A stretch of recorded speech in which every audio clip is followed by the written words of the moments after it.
la pensée de... Salam alaikum. Malekoum salam, ça va David? Ça va. C'est un petit ça va ou un ça va bien qui prend bien tout l'espace qu'il a besoin? J'ai genre 5% de batterie. Ah, ça c'est hyper short. Et tu as un chargeur ou pas? Ouais. Non, 5% de batterie émotionnelle. Oh mon Dieu, mon Dieu, mon Dieu. Mais c'est bon, je suis en mode écho là. Alors, On est 1 heure. ah ça va, ça va. Donc c'est noir et blanc quoi. Bon, ça va être très efficace quoi. Pas de rigole. Tu me connais. C'est ça. Écoute David, je te remercie beaucoup en tout cas de partager, enfin de jouer le jeu comme je le disais à la personne précédente. Pardon aussi pour le petit retard. Enfin voilà, j'avais annoncé que ce serait des plus ou moins, donc on est vraiment des plus ou moins, c'est plus que moins. Alors, avant de commencer, donc comme pour chaque... Avec plaisir, pour te répondre, avant que tu t'introduises, avec plaisir et merci à toi pour l'opportunité. Bon, bah c'est chouette de le voir aussi comme une opportunité, c'est vraiment cool, vraiment. Les opportunités d'ailleurs, parce que ça en offre beaucoup. Ah bah Inch'Allah, j'espère, alhamdoulilah. Tu vas te récompenser. Ah bah écoute, on le fait pas pour ça, hein. Voilà, ça c'est son problème à Yarbi, mais voilà, on le fait parce qu'on sent que c'est juste et que ça peut servir en fait. Donc voilà, on se met au service du sentiment et le reste c'est lui qui manage et qui synthétise et voilà. Peut-être avant de choisir l'angle de vue par lequel tu voulais témoigner, tu as eu une petite liste, hein, comme chacune des personnes.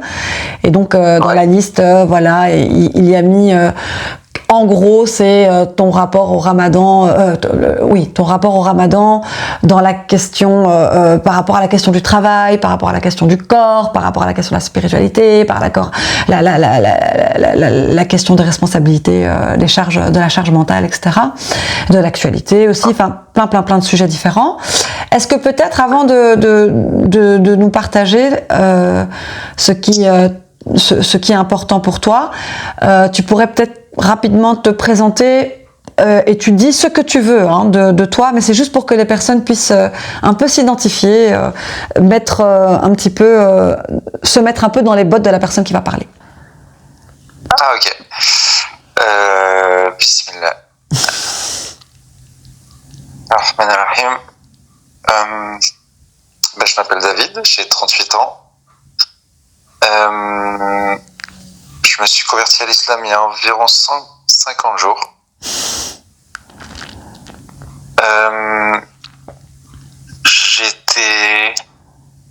J'ai pas mal cheminé, j'ai eu la foi une bonne partie de ma vie assez tôt, mais la pratique c'est venu après, et je me suis d'abord approché du judaïsme parce que je suis juif, selon les traditions juives, selon les croyances juives, je suis juif de naissance. Par ma mère, et du coup j'ai grandi dans une famille plutôt catho finalement. Et j'ai fini par me convertir à l'islam. Du coup c'était mon premier ramadan en tant que musulman. Je te disais, est-ce que ça te va en présentation ou tu veux que je détaille plus? Non, c'est toi qui décides, hein. C'est déjà pas mal. Je te disais avec une pointe d'humour, t'as fait le tour. T'as fait plusieurs escales dans ton voyage initiatique. Ouais. Alhamdoulilah. Non, si tu veux préciser, approfondir, welcome. Et si ça te suffit, pour moi, c'est bon aussi. C'est vraiment toi qui c'est open mic en fait. J'ai pas comme je le reçois pas, j'ai pas le recul, mais je pense que c'est bon. Ouais, je pense carrément pour moi c'est parfait. Merci beaucoup David. Avec plaisir.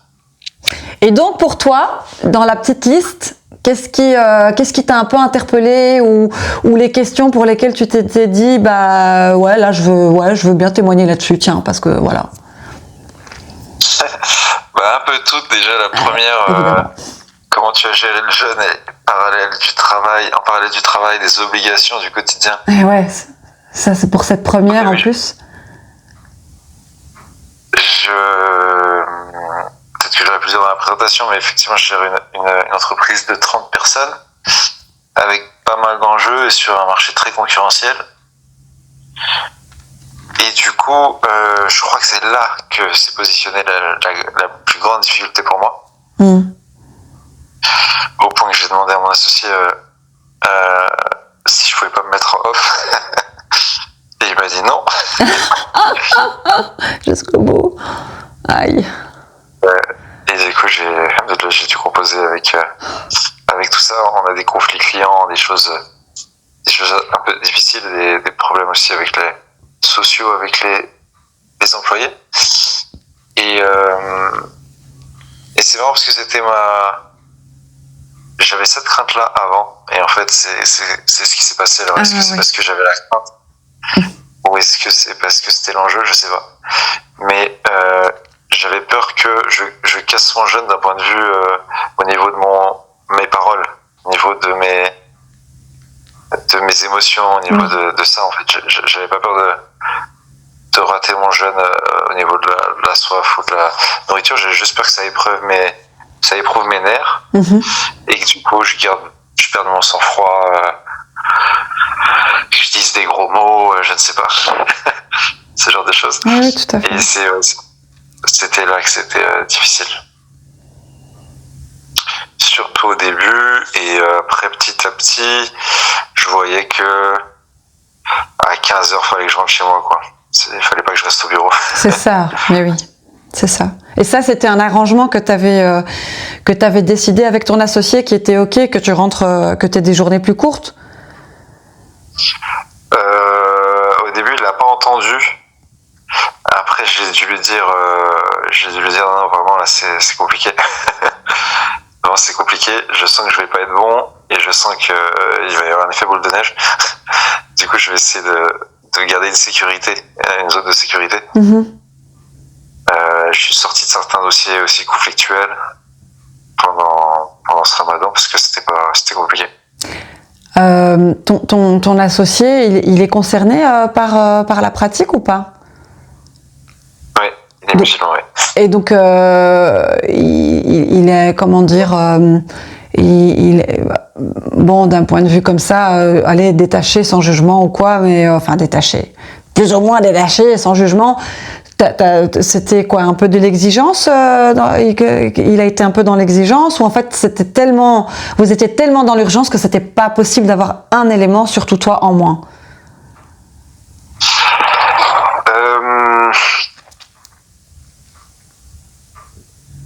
Au début, sur la première discussion, il m'expliquait de musulman à musulman que le principe, c'était aussi ça, c'était de subir son quotidien avec le jeûne. Pas forcément de le passer au lit. Bien sûr. Parce que j'avais un peu mal pris. Parce que je lui avais dit, là c'est vraiment dur. Et il m'avait dit, il faut comment tous les musulmans du monde? Ils sont un peu entraînés, quoi. Ils sont entraînés dans toute une systémique, des familles qui les portent depuis la tendre enfance. Ils ont été abreuvés au sein de cette logique-là, donc c'est quand même pas pareil. J'ai eu besoin d'appeler un des frères convertis. Heureusement, je suis dans un institut avec plein de frères, il y a plein de convertis, et du coup, je pense que c'est une vraie chance pour pouvoir échanger, et notamment sur ces sujets. Oui. J'ai des sujets d'acceptation de la famille aussi, de ma famille, du coup, ça m'aide beaucoup d'avoir des gens qui sont passés par là. Et du coup, j'ai eu besoin d'appeler un frère converti en disant c'est normal ce que je ressens à mon premier ramadan là, parce que oui, j'ai vraiment la sensation que je suis très fragile là, émotionnellement. Mon Dieu. Et que je pourrais vraiment devenir méchant ou des choses que j'ai vraiment pas envie. Et il m'a beaucoup rassuré. Il m'a dit déjà il n'y a pas un ramadan pareil. C'est clair. Et il m'a dit là t'es un bébé c'est normal.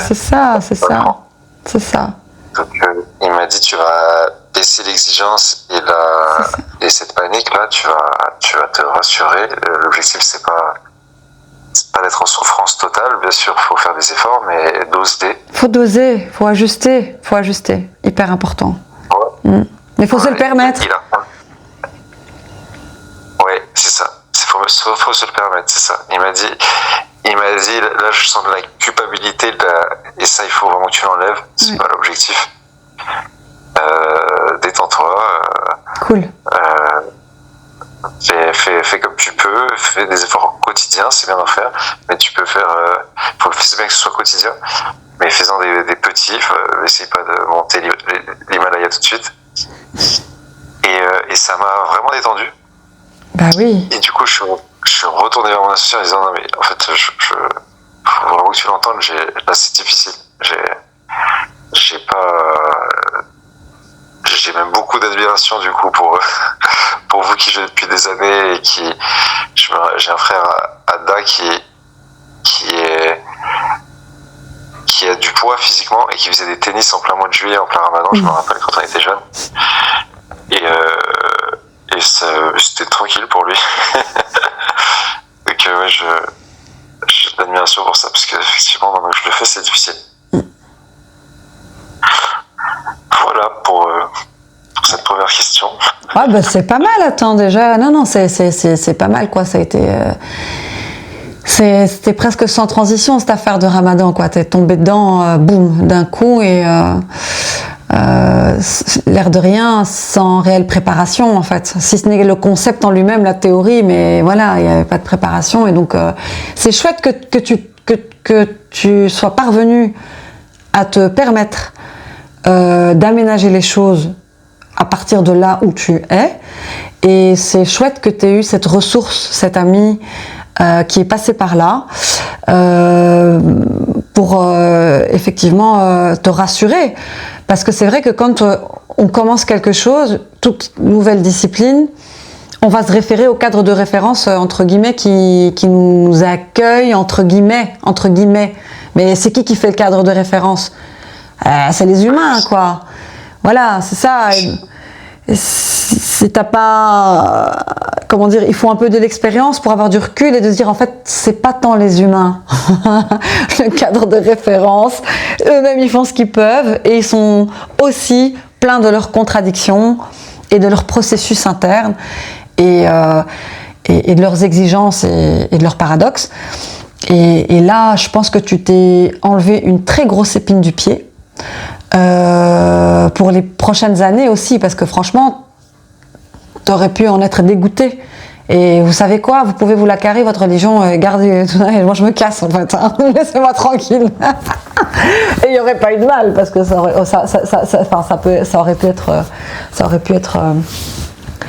aurait pu être ça, et ça aurait été légitime en fait, parce que voilà, il faut...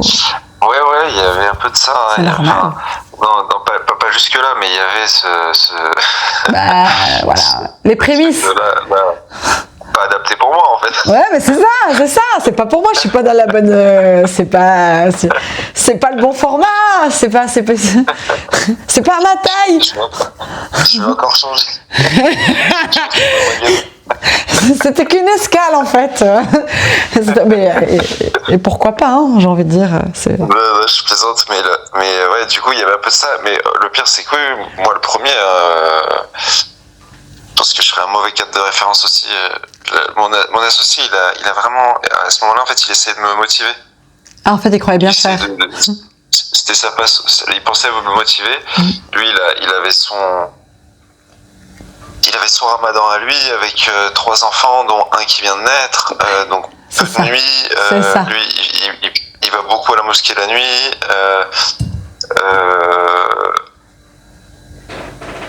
etc. Donc lui aussi, il avait son épreuve.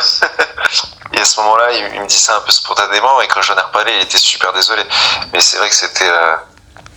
sur le coup, c'était dur à accueillir, et il n'a pas fait exprès. Hein, lui, non, mais bien sûr, il a cru bien faire, lui. C'était pour te motiver, comme tu as dit. Donc, Mais il est parti de lui. Il est parti. Ça, c'est toujours, peu importe, c'est rien à voir avec l'islam, c'est comme ça, c'est les humains. Les personnes, elles partent d'elles-mêmes, de leur référentiel direct, émotionnel, matériel. Exactement. Et peut-être qu'ils diraient ce qu'ils auraient envie d'entendre à ce moment-là, alors qu'ils c'est sont ça. pas forcément Adapté. Et effectivement, en fait, le Ramadan, moi, il arrive un moment où je me convertis. Tout de suite, j'essaie d'avoir de la rigueur dans mes prières. Ouais. Au début, c'est plutôt facile. Je me sens vraiment, en connexion Porté. très fort. Je me sens porté, c'est évident. Même avant ma conversion, le jour de ma conversion, le jour même, je savais pas trop comment j'allais faire pour le halal. Je savais pas trop comment j'allais gérer l'alcool. Je savais pas trop comment j'allais gérer les prières. Jusque-là, j'avais jamais fait les prières 5 fois par jour. Et juste après la conversion, tout ça était évident et facile. Ah ouais. Et t'as eu une balaka dans ta démarche. Ouais, vraiment, c'était facile, c'était évident, tout était facile, même jusqu'à parler avec douceur, essayer d'être sage quand je m'adresse à quelqu'un, tout ça, je sentais que j'étais facilité à ce moment-là. J'y arrivais plus que d'habitude. J'étais plutôt silencieux d'ailleurs, mais il se passait des choses très intéressantes en moi. Et par exemple sur la prière, la difficulté elle est venue plus tard, quand d'un coup c'était devenu vraiment une habitude que du coup arriver à me concentrer dans ma prière. Souvent j'ai fait ma première prière en pensant à totalement autre chose et je me suis dit waouh, qu'est-ce qui vient de se passer là? J'ai perdu quelque chose. Pardon? J'ai perdu quelque chose. Oui, voilà, c'était... Après, il y a eu le premier retard, vraiment en dehors des heures. Après, il y a eu le premier oubli. C'était...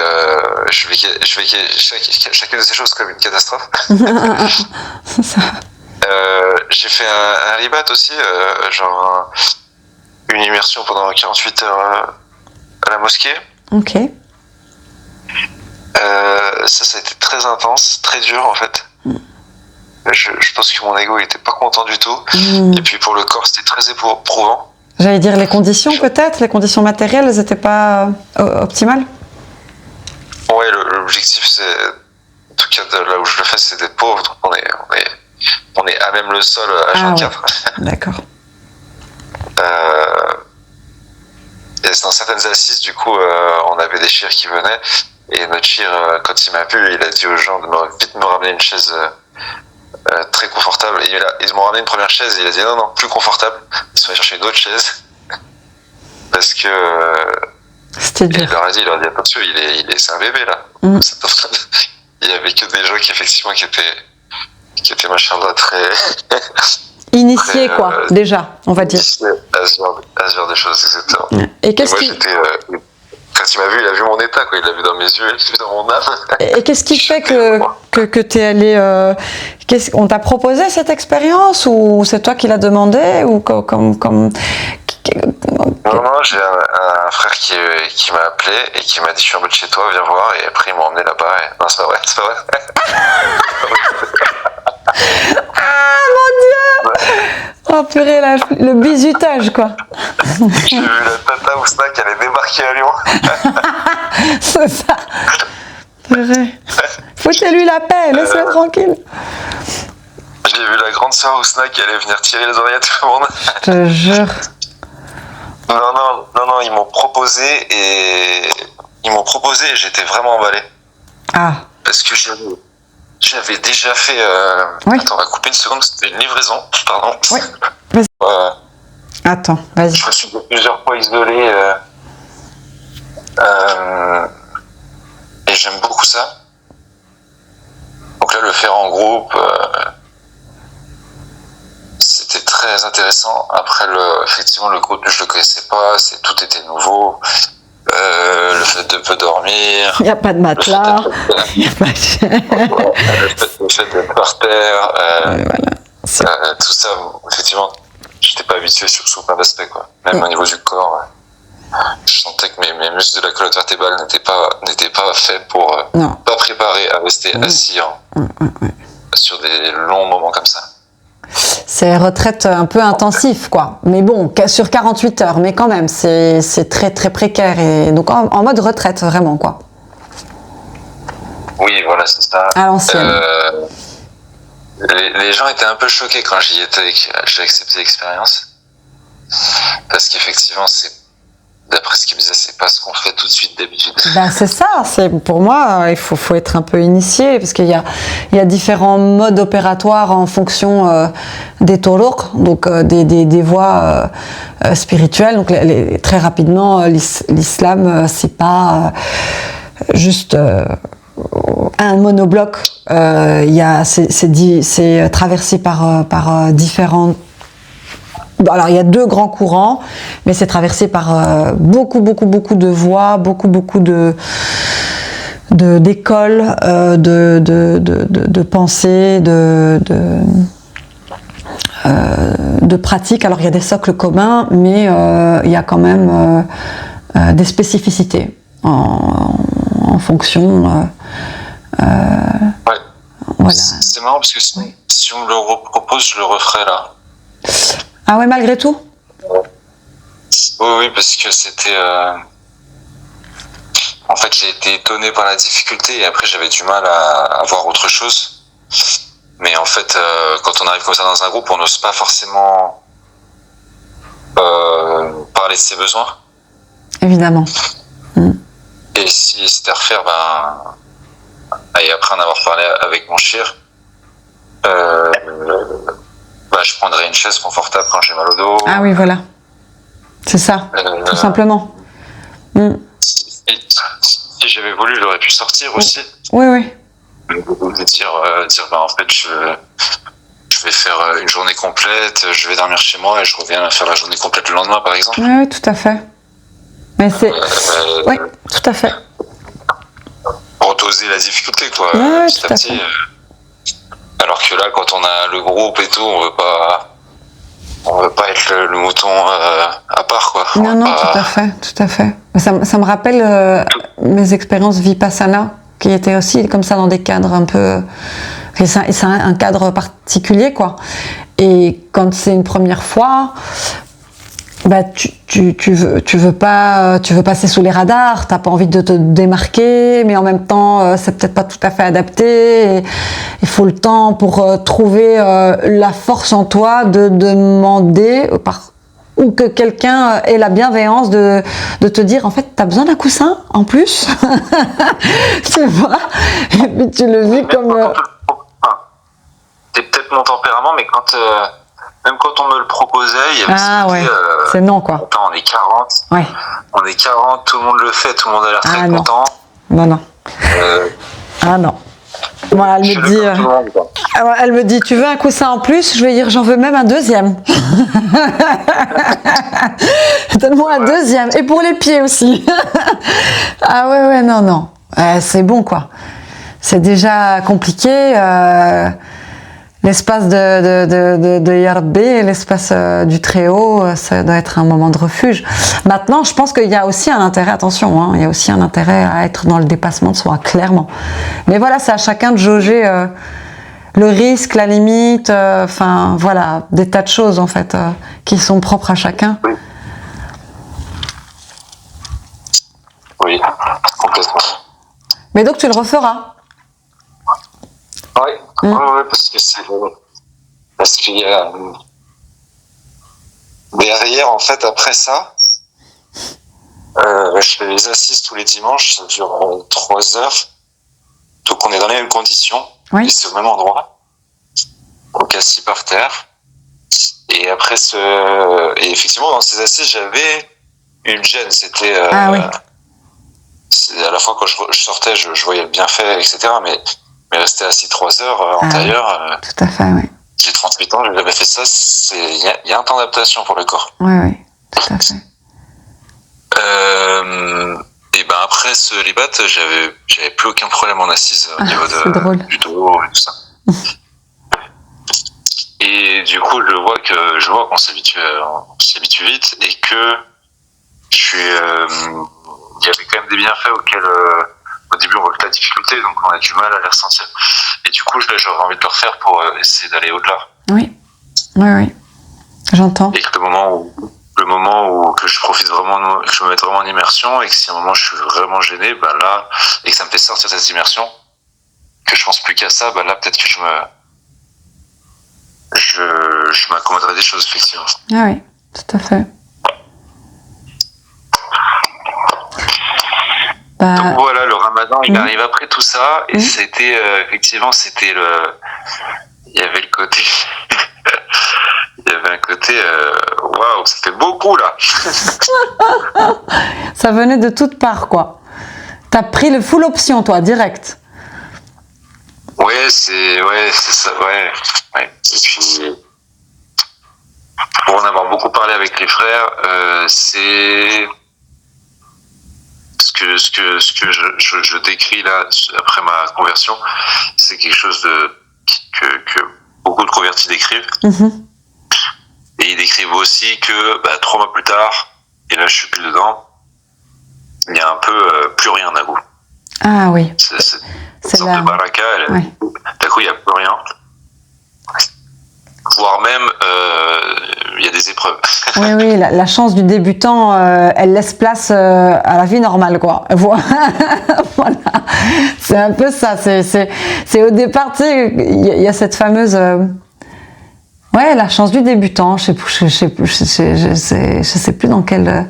un livre à Paulo Coelho, je crois. Je me demande si c'était pas l'alchimiste qui avait ça dedans. Il disait que, voilà, au départ, quand tu commences la quête, tout est facilité. Il y a une baraka, effectivement. C'est juste, c'est la voie juste. Et tous les signes sont là pour te conforter que tu es effectivement sur ta légende personnelle. Et puis, à un moment donné, il y a autre chose, d'autres forces qui sont en jeu. Et là, le travail commence. C'est-à-dire...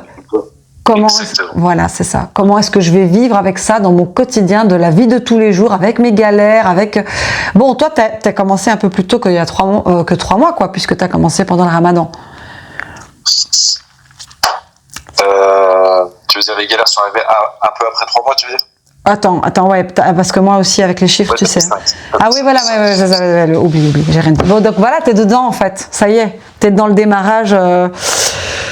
De la mise en place quotidienne de vivre à partir de ce paradigme-là. Voilà, avec des moments de grâce, parce qu'il va y en avoir, c'est certain, mais des moments de pesanteur, aussi, quoi, de doute et tout ce que ça va brasser, quoi. Tout à fait. Et ouais, donc au début du ramadan, ça faisait 4. Je sentais qu'en rentrant dans le ramadan, j'avais déjà trébuché, en fait. J'étais déjà un peu aligné, quoi. Je me sentais déjà éprouvé. Ah oui. Dans ma foi, je dirais même. Ouais, c'est normal, hein, tout à fait. Donc ouais, voilà. Voilà le contexte. Ouais, c'est pas mal. Merci beaucoup d'avoir partagé un peu de toi, un peu de ta réalité, parce que c'est un peu de la réalité de beaucoup de monde, et j'espère que ça pourra servir à l'une ou l'autre personne, voilà, qui se dit le ramadan, il faut que ce soit comme ça, il faut que ce soit parfait. Ce genre de témoignage, c'est ça qui m'a mis la pression, en fait. Ah, je comprends. Parce que tout le monde me disait, tu vas voir, c'est génial. Non, ouais, mais c'est sûr. C'est un mois béni, profites-en bien, tu vas voir, ça passe trop vite quand c'est fini. Tu sens que t'es trop triste. Et du coup, pression. Quand tu démarres et que tu vois que de la difficulté, tu te dis, mais j'ai un gros problème, en fait. Non, oui, c'est ça, normal. Ça me va pas. Ouais, tout à fait. C'est normal. C'est normal de passer par là. Vraiment. Je te dis, moi, avec Vipassana, c'était ça. Et pareil, quand je suis rentrée dans le tasawwuf, le soufisme, au début, les dhikr et tout ça, je me disais, mais qu'est-ce que c'est que ce truc-là? Les gens, ils sont dedans, ils sont en présence. Moi, j'arrêtais pas de regarder autour de moi.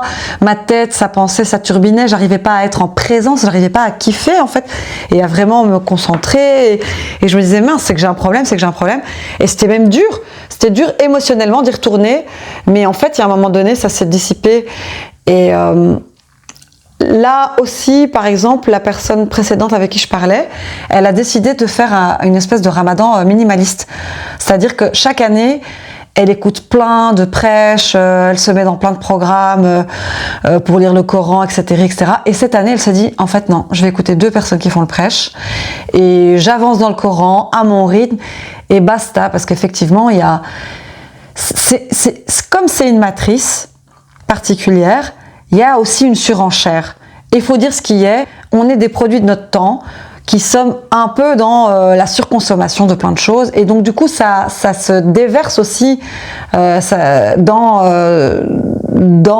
cette période-là aussi, tu vois. Donc faut trier le grain de l'ivraie, faut retirer faut faire son petit traitement, sa petite synthèse. Et ça vient, je pense, petit à petit, au fur et à mesure. Il y a des personnes qui sont nées dans l'islam et qui n'auront jamais eu l'occasion ou la conscience de faire ce tri. Hein. Vraiment. Donc, dans ta galère, tu fais partie... je vais dire, de ceux qui vont avec le plus de conscience, quoi. Et donc, un peu des chanceux, quoi, entre guillemets. En tout cas, ça va te façonner, ça c'est certain, et c'est sûr que ça va processer d'une façon ou d'une autre. Donc, voilà, c'est aussi... Je sais à qui je m'adresse aussi. Je suis au bout du fil avec une personne qui est extrêmement résiliente, qui est très très résiliente. Donc quoi qu'il en soit, ça va apporter ses fruits. Peu importe la forme et la direction, tu vois. Je veux dire, tu vas sortir grandi de ça. Inch'Allah. Bah oui, Inch'Allah. Inch'Allah. Merci beaucoup. Merci pour ces mots. C'est avec joie, au service, Inch'Allah. Bah écoute, la belle soirée. À tout bientôt. Merci pour ce témoignage. Et on en fera d'autres sur d'autres sujets, je pense. Eh ben, avec plaisir. Ça fait du bien d'en parler. Ça fait du bien de contribuer. Barakallahu fik. Merci beaucoup, la hafdak. Salama, David. Salam à ton époux. Oui, c'est promis, je lui dirai. Ma salam, il est déjà en train de ronfler. Il a bien raison, c'est l'heure. C'est ça. La belle soirée. À toi aussi, salam alaikum. Comme salam.